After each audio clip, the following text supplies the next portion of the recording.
Hello, it's me. I was wondering if after all these years you'd like to see another iPhone unboxing video, so here I am with the new iPhone 12 Pro Max.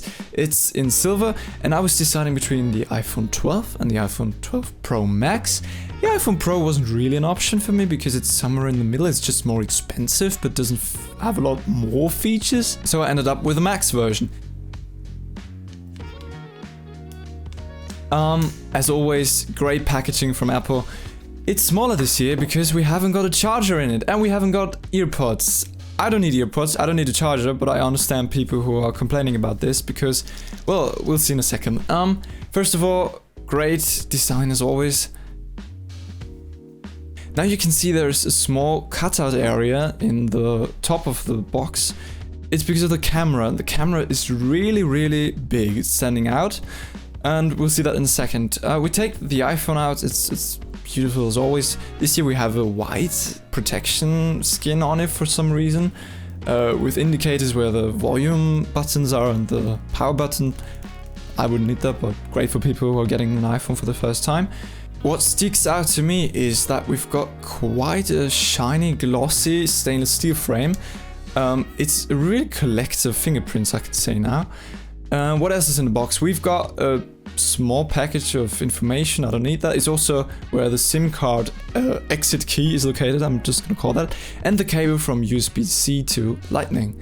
Now, if we compare this device to the iPhone 10, for example, well, it's the first time for me to get a Max, but it's such a large phone. You can't even describe how large it is. I know the iPhone 11 Pro Max, but this one is even bigger, and we haven't got the rounded edges, so it appears even bigger than it actually is. So it's quite a large device. It's also the heaviest device Apple has ever made. If this falls out of your hand into your face when you're lying in the bed, well, you're basically dead. However, let's continue. There you can see the camera bump is quite large. It's sticking out. That's 1 or 2 millimeters. It's not the world, but it's quite large, and when you're laying it down on the ground, it's like, it's not even. But we're used to this by Apple phones. We've got quite a large speaker, which sounds amazing. I'm really surprised about that. And, well, let's go into it. Well, the biggest complaint I have about this phone, it doesn't feature a 120 Hz display.